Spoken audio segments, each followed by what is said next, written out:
Hello, I'm Barbara Peters, and today I am going all the way to Australia to have a conversation with Sulari Gentill, one of my favorite authors, and incidentally, one of my very favorite people.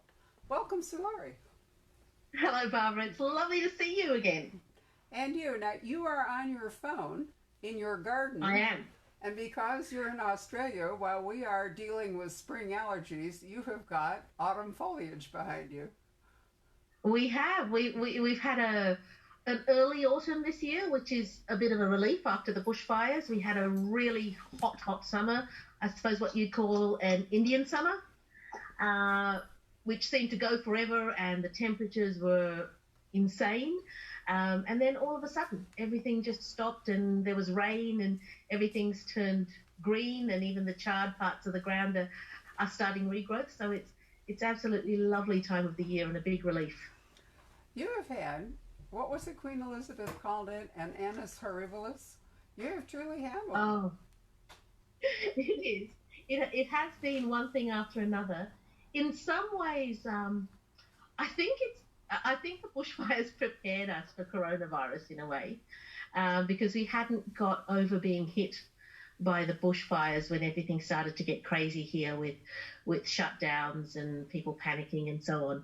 So in a way, it was just more of the same. We didn't have time to go back to normal before it all started. And I think that's made it a little bit easier to deal with. And of course, after being evacuated from your home, it's it's not such a bad thing to be confined to it, because we're just glad it's still here. And fortunately, your home was spared in the fire, and I think you Yeah, told me today that you are about to start rebuilding. we are. We're on a little farm just outside, so it's in the background. That's the farm. It's only about 50 acres, and we grow French truffles. And the fire came in from behind me and from my left, probably your right, and from which would be the north. And so it hit two fronts, hit our house, and somehow, I'm not quite sure how, whilst it took out every other building and farm and hit every tree on the property, it seemed to spare the house. It just stopped at the house. And we're not sure why, aside from sheer dumb luck. But the house is still standing, and when we talk about rebuilding, it's really just garages and barns and all the other flotsam of farm life. So you just said a magical word. Did you actually say you grow truffles? I do, I do. We have a truckery.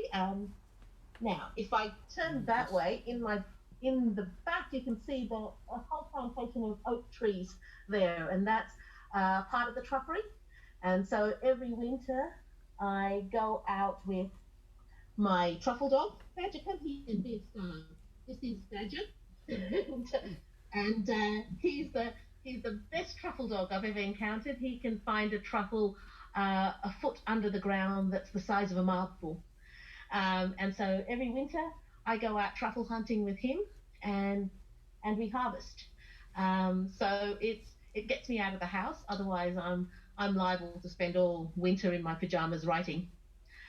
So Not a bad thing. um, not a bad thing, but going out every couple of days to hunt truffles is also quite beautiful. And quite often, when we're hunting, it's under snow here.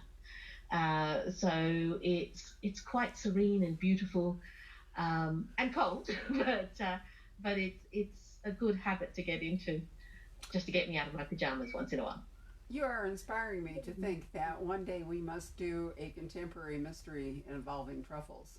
Martin Walker, who writes that wonderful Bruno Police Chief of Police series, actually has an entire book called Black Diamond about truffles in Yeah. France and an enormous monetary fraud and so forth constructed around truffles. So if he can do it, you can do it. Look, I can imagine it because people do get crazy with truffles. We weren't massive foodies when we went into truffles, so we didn't understand how insane people go for truffles. And so we were a little bit surprised when the truffles started coming, what that meant, and the lengths people will go to get it, and it seems to have a naturally clandestine air to it. So quite often when I'm delivering truffles to people, I'm sort of meeting them in car parks with paper bags full of truffles, which we're exchanging out of car windows. And it just seems to be the way the business is done. So I can imagine it would lend itself to a mystery, indeed. I've just got to throw a ball for a dog, otherwise he's going to disturb us. Wow. All right, done. He's gone. I love this idea because a bagman is such an essential part of some crime. Maybe we can stage a truffle bagman. Before we go on, your original publisher in America, Robert, is here, and I thought he might like to come and say dear. Hi to you. Hi, hello, Sulari. Robert. How are you? I'm just great. It's wonderful to see you. Thanks. And you. You look so well. Well, I'm just fine. I'm a social distancing.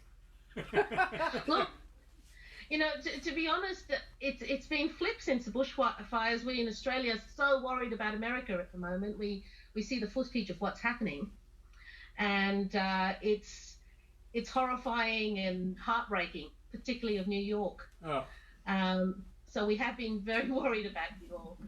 Well, I guess turnabout is fair play because we certainly were panicked on your account.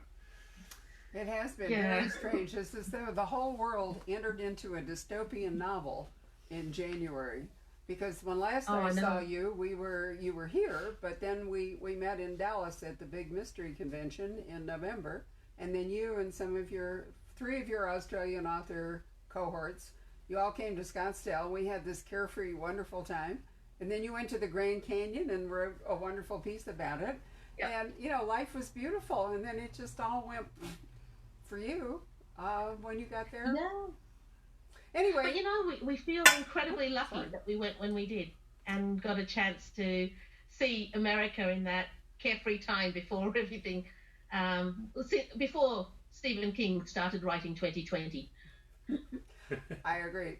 So let's talk for a moment about your new book, which we have displayed here on the wall. And I say new book after she wrote him, but in truth, after she wrote him, published in Australia a couple of years ago as Crossing the Lines, and won Australia's highest award for crime fiction, right? Yes, the Ned Kelly, which was lovely. It's the kind of thing that crime writers always aspire to, but nobody ever really expects. But it was wonderful to receive that recognition and that accolade, particularly for Crossing the Lines after she wrote him, because that book in particular is very special to me. And I'm not entirely sure why. I was talking to someone about it recently. It might be that I put more of myself into that book. It might be because I wrote it completely on whim, without any expectation that it'd ever be published, let alone win an Ed Kelly. And it's always felt like my little odd child that was more in need of love. And so it's always been particularly close to my heart. So it was wonderful to receive the Ned Kelly for that book. And also, I suppose, for crime writers, it was... You always want to be pushing the boundaries a little bit. You want to be writing something new and something that you think you can offer the world that someone else hasn't already done. And for me, Crossing the Lines was that book. I think it's an extraordinary book. I'm going to hold it up and show it, if I can, better to the camera.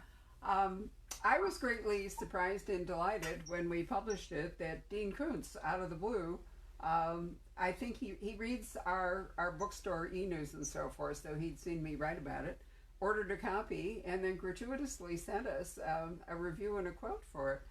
Dean says, This book is a pure delight, cleverly conceived and brilliantly executed, which is what it says here on the top of the cover. And I thought that was a real tribute to you. He doesn't do that very often. No, well, look, I didn't know that story. I knew, of course, that Dean had given me an endorsement for the cover. I didn't realise that it was so completely out of the blue. I thought it was something to do with the charm of my publishers to get me that quote. You thought that I'd inveigled him, right? But honestly, Yes. I did not. It was purely spontaneous. He and I have been email correspondence for a long time, but it made me aware that surprising numbers of authors read our e-news and other publications and react to it. But anyway, I think what appealed to him and what certainly I love about it is the metafiction aspects. You didn't see very many crime novels. Oh, sorry, I keep hitting the table with my ring. You didn't see very many crime novels that are able to bring that off. Jeffrey Deaver wrote a really brilliant one, the name of which has totally escaped me a couple years ago. Patrick, do you remember the name of the Deaver novel? No. He wrote it backwards. He started. Oh, okay. It's just as a phenomenal. He did it as an exercise because he's a writer's writer, you know. So he did it as an exercise. Your novel, in fact, you've got two narrators, two story tracks going out. Why did you decide to do it that way? Well, I think it comes from just those musings that you have as a writer. And I remember a meme from ages ago, and I suppose now when we have all those jokes going around that Stephen King is writing 2020, which is a very metafictional way of putting it. There was similar sort of memes about whenever things went wrong that, whoever my writer is, they're a sadist and so on. And I always liked that notion of perhaps there was someone writing me. And I'd always played very close to the line. So as you know, I write the Roland Sinclair mysteries. And I've always allowed Roland to be as real as he can possibly be without me being committed as a result. So I indulge myself in that I allow my characters to be people for me. And I do that simply because it's fun. I find the experience of writing richer and somehow less lonely when I let my characters be as real as possible. And so it was those sort of ideas. And I've always really thought about the art of writing. And for me, when I write, it's still an experience of such joy and fulfillment and feeling like this is what I should be doing. I've always wondered why is that particular thing that just seems to connect me to everything. And so it was a collection of all those musings and the idea of, someone else writing me. And the next extrapolation of that is, what if someone else was writing me as I was writing them? And how would that work? And, could you actually will someone into existence because you wanted to believe so much? And like a lot of writing, that particular story, Crossing the Lines After She Wrote Him, was my exploration of what I was trying to work out and think about. And I don't know that I've worked it out or that I have an answer, but I really enjoyed thinking about it and writing about it. I often think of After She Wrote Him as my love letter to writing itself,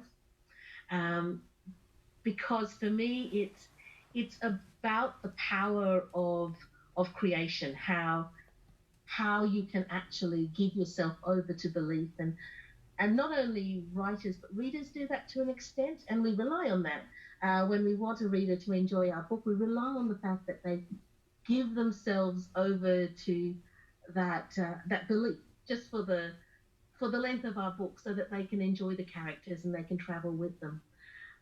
So I don't know that it's a game that only writers play, but it's certainly one that writers seem to play to a greater extent. So all of that being true, as the inspiration and the motivation and your engine behind it, you still needed a real story structure to make it work. And you could be writing anything, and you have written other things, but you really do seem to gravitate towards the structure or the idea of a crime novel, of a mystery. Why? I've got to stop that. Why is that? I keep hitting the table. I know. I'm sorry. I think crime has a lovely natural structure for me. I didn't start out intending to write it as a crime novel, but then all of a sudden a body appeared. So I think in my heart of hearts, I'm a crime writer, and that's where I feel naturally at home. I don't plot at all, so when I write, I just start writing. And so I suppose what happens is I go instinctively to where I feel more comfortable with story. And for me, it seems that crime fiction is where I have my innate structure So of story. right, in your earlier professional life, you were a lawyer, but I thought that you were primarily a civil lawyer, more a solicitor. You weren't actually doing criminal law, were you? Or did that propel you into doing this? I was a corporate lawyer, so you end up doing bits of everything in corporate law. So if the organisation gets involved with something that's criminal, you're there. If it's a civil matter, you're there. So yeah, generally I was what they call a generalist. I did a bit of everything, but my practice was in corporate law. In I don't know that it was ever my legal practice per se that led me to writing crime fiction. I think what the law taught me is to write quickly and to choose my words precisely and to respect the power of a word. But why I gravitated to crime fiction was just on whim initially. But I think crime has a structure that permeates society. Mysteries are so much about almost every book could be refashioned in a sort of a mystery mold, and so much of what we watch on television and in film are mystery and crime setups that it just seems to be imbued in human beings at the moment. And so I don't necessarily know that it was my legal background at all that had anything to do with choosing crime. It's just where I felt more comfortable. Maybe I was always supposed to be a criminal of some sort. I don't know, but it just seemed to be natural. I understood the need to find out, the curiosity of the protagonist. The need for justice, which may or may not be related to being a lawyer, and you know, I always stuck with amateur protagonists or amateur detectives because I didn't really have a background in criminal to understand how the police force worked. And I think if you're going to write the police force, you've got to know exactly how they do things, otherwise it doesn't ring true. I think that's true, but you know, you're enormously right-brained. I mean, you know, I admire your creative right-brain side so much.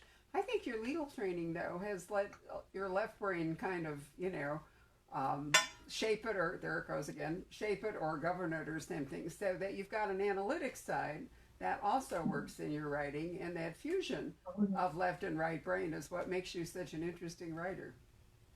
Look, it could be that, because before I was a lawyer, I studied to be an astrophysicist, and so my training was in mathematics, in pure and applied mathematics and physics. And I often think that that training was as important to being a crime writer as my legal training, because mathematics, and particularly pure mathematics, teaches you to do things in sequence.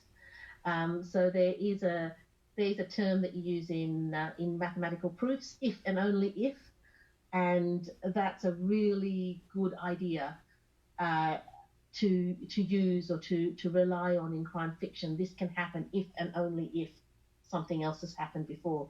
So it's the basis of inductive and deductive reasoning. And so I think that's why when I fell into crime fiction, it seemed to come naturally, and why I can do it without plotting it.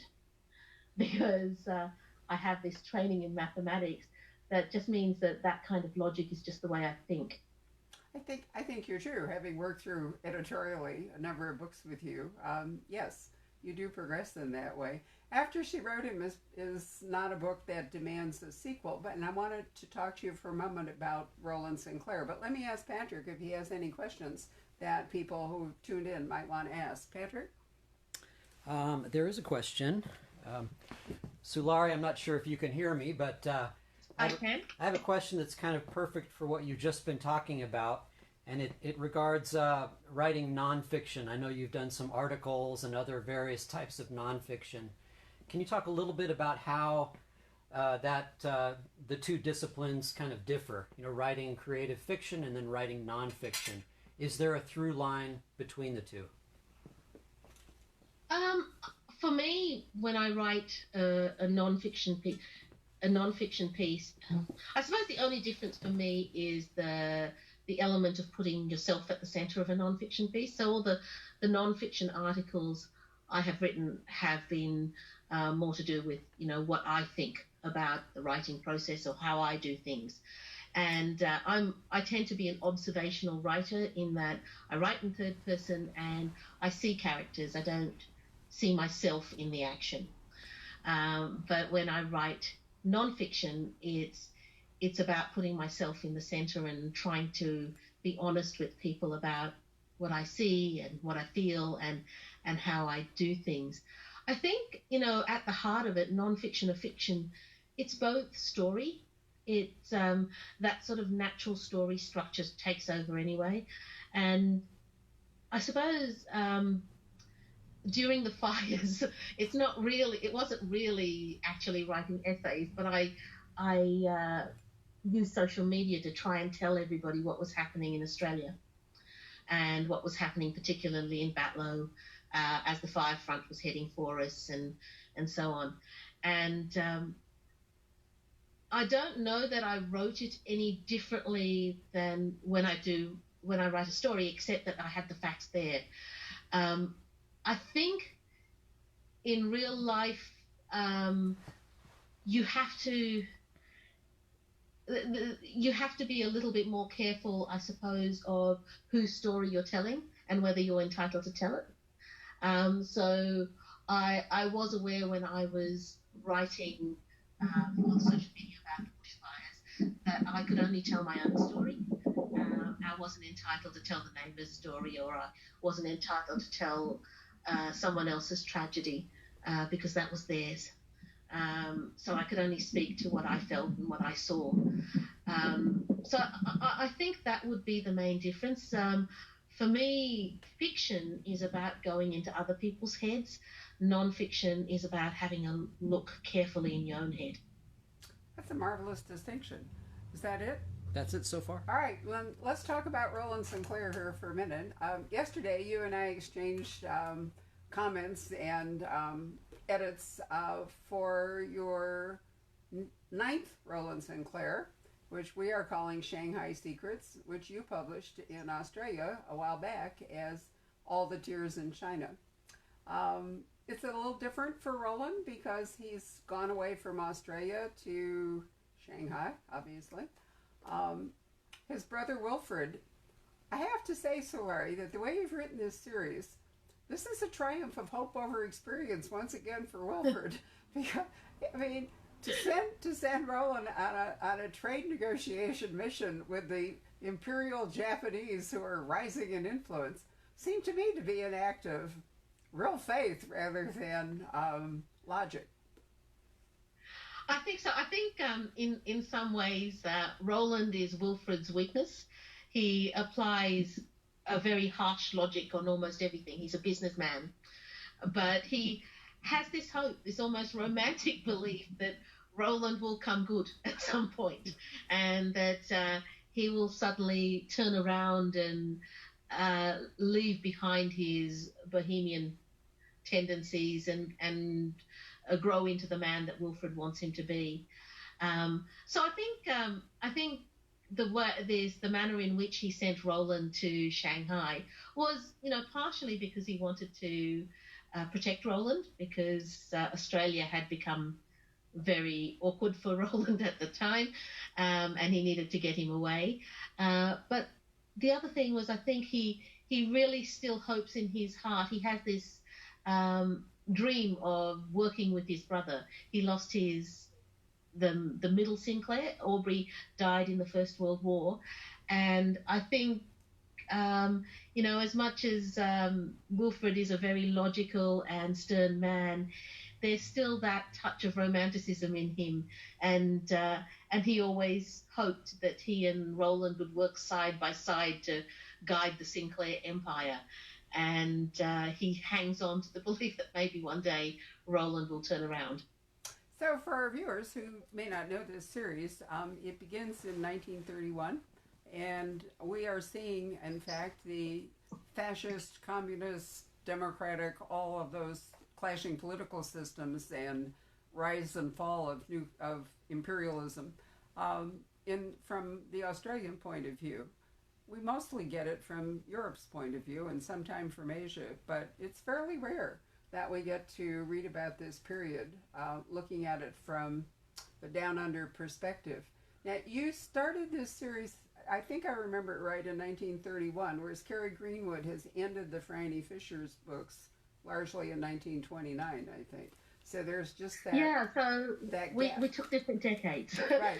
Look, I think Carrie once said that she didn't want to write Franny into the 30s because of the depression and the hardship and the horror that the world was going through, and she thought that would break Franny's heart. I started the series in that period because I was particularly interested in that notion, in the idea of people being confronted with both the best and the worst of things. Roland is from a family that doesn't feel the depression because they are insulated against it. So they're a pastoral family, and they only became richer during the depression. But he has surrounded himself with people who do feel it, who do understand it, and who are at pains to point it out to him.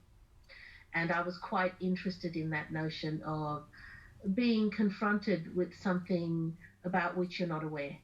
And we all tend to, I mean, more so nowadays, but we all tend to live in bubbles anyway, where we are exposed primarily to, our own social grouping. And sometimes it's easy just to forget what other parts of the world or other parts of society are suffering.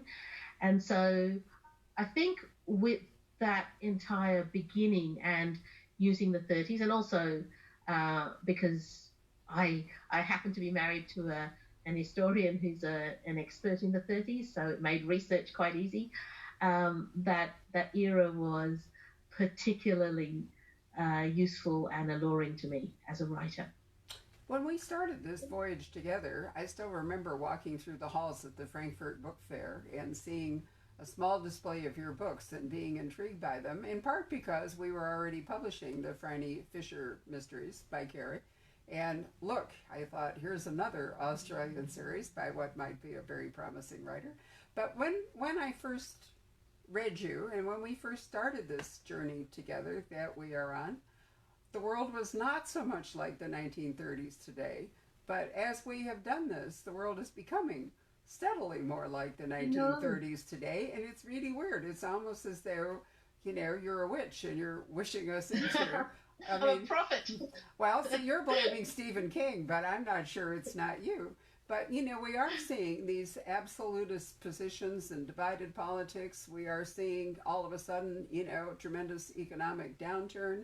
We are seeing immigration policies that are harsh. We're seeing borders that close. We are very much back. I was born in 1940, and I was always grateful that I missed the 30s.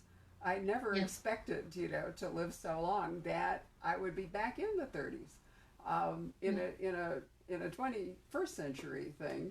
So, you must be finding that spooky too as you're writing them. I find it spooky and tragic, and when I wrote A Few Right Thinking Men, one of the things that delighted me about that period of history that I wrote about was that in Australia, what happened is that the establishment gathered in fascist armies. So we had the rise of the communists and the left during the Depression, but we also had the rise of the right. And there were tens of thousands of men in New South Wales, which is my state alone, who had gathered and were armed and who were ready for revolution. And in the end, they just went home. The premier was sacked, and they all just said, "Oh, okay, it's all over. We'll go home," and that was the end of it. And I used to feel really smug about that, and I used to think, well, Australians are different from the rest of the world. Only in Australia can you gather an army and have them just go home when they weren't needed. And I thought that there was something special about us, that we were somehow immune to the kind of bigotry and cowardice and fear that leads to what happened at the end of the 30s. The kind of deceit and failure of humanity that led to what happened in World War II. Unfortunately, as often happens with that kind of hubris, fate has decided to show me that I was wrong, and Australia is as susceptible as any country to that kind of thinking. And since then, we have seen the rise of very sort of proto-fascist movements in Australia. We have seen the kind of alienation and the victimization of minorities. We have seen our border protection policy become draconian. We have seen a point where Australia is imprisoning innocent people on islands just outside its border for daring to be refugees. And when I started this book, I would have told you that would never happen in my country. But I was wrong. I was wrong. It seems to be a world sickness that we are condemned to go down this path every 80 to 100 years.